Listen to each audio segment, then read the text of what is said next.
Yeah, no, I was gonna like, say Vazzy. He's been sneaky good. I was gonna say I feel like he's Vazzy. made a quiet case for, he's Tampa's sneaky so good. stacked, but he's been like spectacular Yeah. during these playoffs. He, And I feel dude. like I wouldn't he's, like, put him up for a Conn overrated. Smythe just because of like how many other factors come together for the team to be so good. But yeah, he isn't being talked about enough. Like he's just because of how good the rest of the roster is, like he hasn't got as much attention as he's really deserved. But when they've needed him, like he's there. He's a brick wall behind there. And he hasn't been getting talked about as much as he deserved to be talked about. Sorry. Yeah, I feel like there's too many people who like people who think he's overrated just because he's behind like a good team. But I think that I think he's just that good. He's so He's good. the real deal.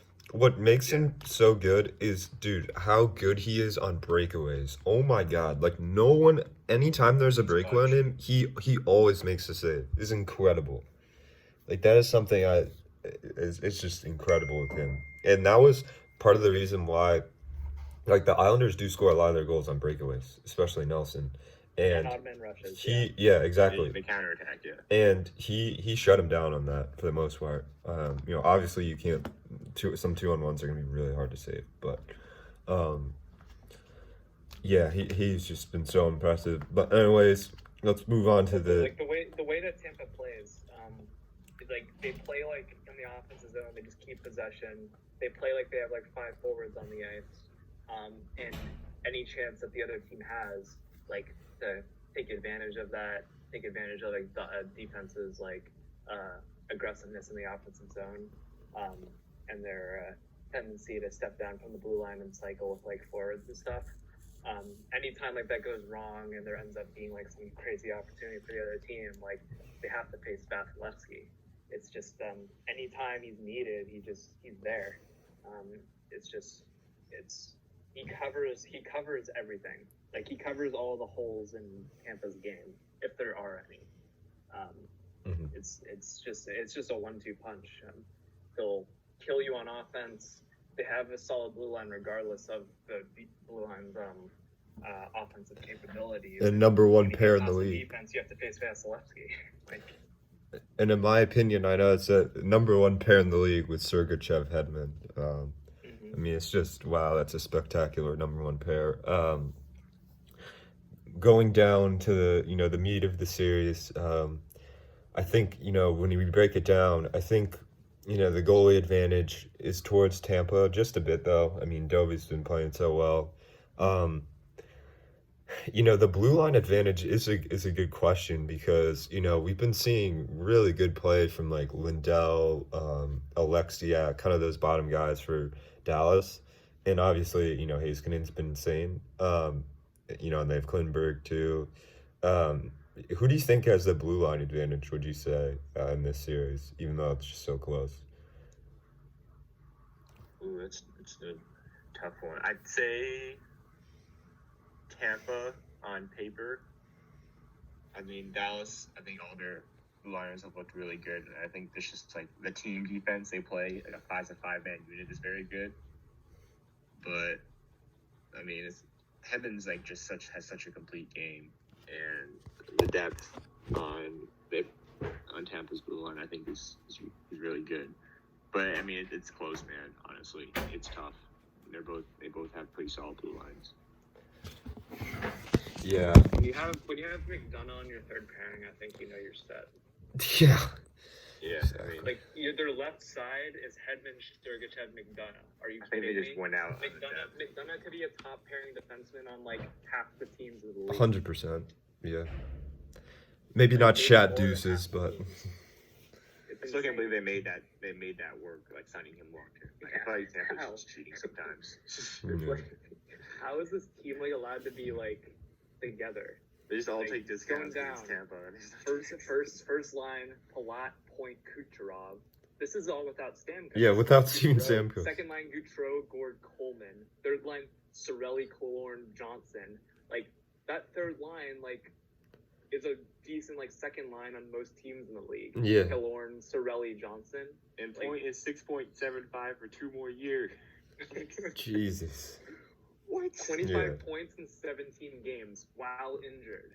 He's injured. He's playing injured, and he has 25 points in 17 games. Just incredible. Yeah. And then they have Hedman has 9 goals. And then he has more goals than assists. He's getting to the Hedman's like sneaking up on the defenseman like goal record for the playoffs. I think he's only a couple away now. He's also sneaking up on the offense. He got his defensive partner's rebound for that goal in Game 6 versus the Islanders. Yeah. Kirk shot it from the point, and he picked up the rebound. And like middle of the slot, like he passes it to him and just straight to the slot. Like, I'm scoring here. Like, Hedman gives me Lidstrom vibes. He reminds me of Lidstrom 100%. Yeah. Just I see it. Like, he's that type of player, and if he keeps playing like that, he's a Lidstrom player. If he there's some debates about best defenseman in the league, but I think if you watch Hedman, I don't think there really should be a debate. Mm-hmm. He's just incredible. Agreed. Yeah. And then of course, we move to the forwards.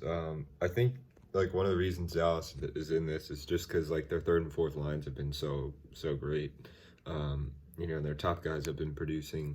The question for me is can they match up like you were saying, Max, against Tampa's just insane depth. I mean, can they match up against that? I guess is the question. And I think it's just going to be a grind for those third and fourth lines. But I think Tampa does have the advantage. I mean, I think Sagan needs to be better as well. Yep, me too. Yeah. Like I said, he hasn't he's been a useful player, which is for him. Like usually when he's not scoring, he's pretty invisible. But he's been usable. He's been useful. But yeah, I mean, he's still 8 points in 20 games for a guy like Sagan isn't good enough for a caliber player like him. And I think to beat Tampa, he's gonna have to step up. Mm-hmm. At least on the stat sheet for sure. Because otherwise, I'd give it to Tampa still, even with Dallas. Mm-hmm. But also, Dallas just has an incredible depth chart on offense. I feel like too. Yeah. Where Tampa's depth is obviously unmatched, but the depth of Dallas is nothing to scoff at. Like Kiviranta, Hintz, Perry is a really good fourth line. Yeah, it is. Yeah, it's really good. Yeah, definitely. Yeah, great pickup from Perry. After he got bought out. $1 million. Yeah. Right. Doesn't get better really than good that. Deal. Yeah. Guys competed in a lot of playoff series. Did he ever win a cup? I don't think he ever won a cup, right? Yeah, he won in 2006, I feel like. Oh, yeah, I think he was on that team with the 2006 Ducks team. No, the Lightning won in 2006. He's probably pretty young. Yeah, he was. Yeah, he was a rookie that year. Yeah, he was on that team. Mm-hmm. You know who won in 2006?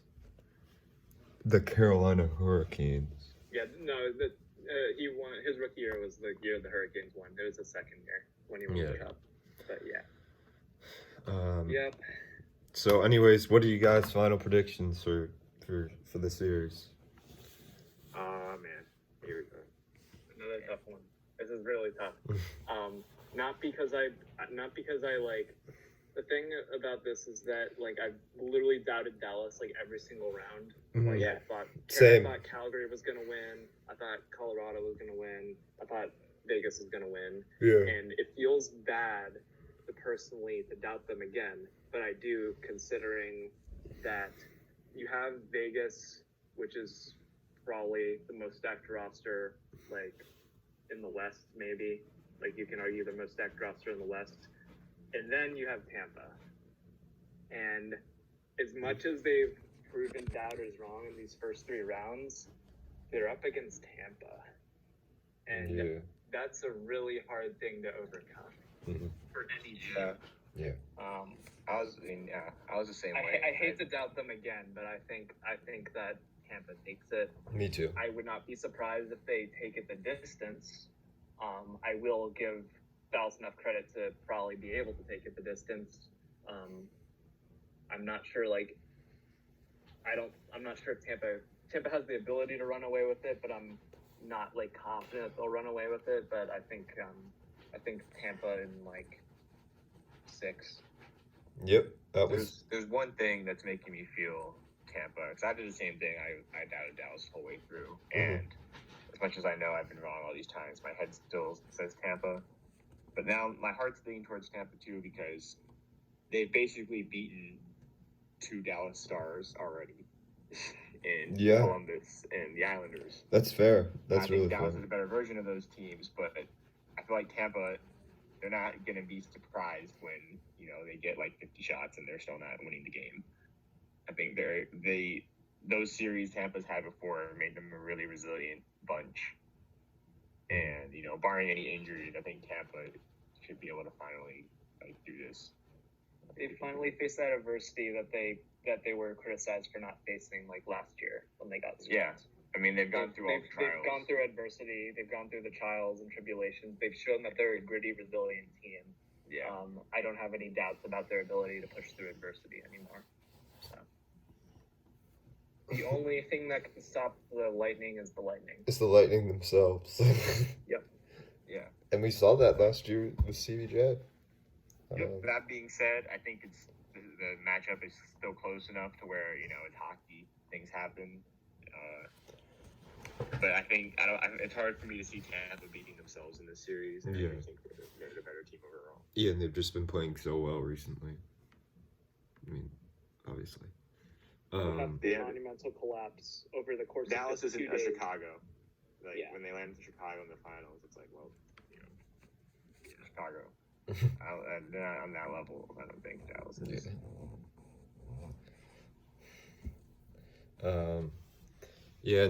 I was Tampa in 6 like you guys. I'm not gonna repeat all the banter that you guys just said.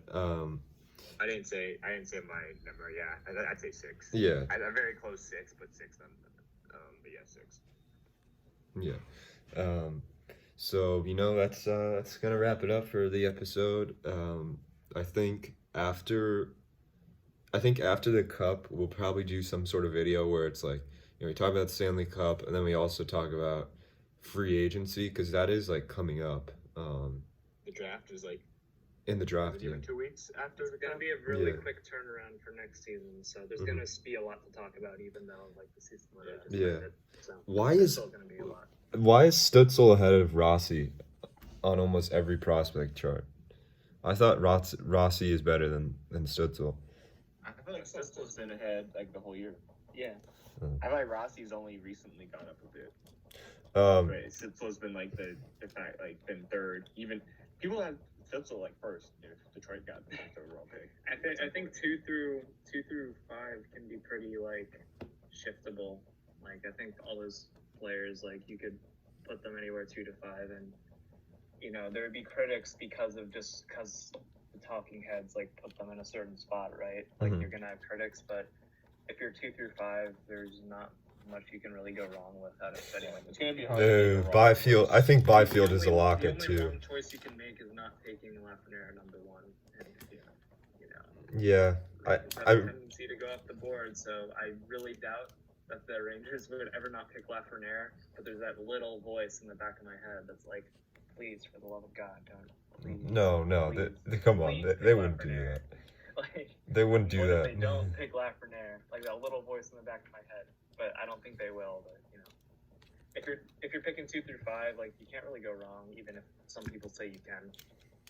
I feel like Byfield, I mean, you got to go with him at number 2. He's just such a good player, man. The question also, I know I've asked this Malik before, which I'm really excited to discuss, is Drysdale in overdraft picking him at number 5?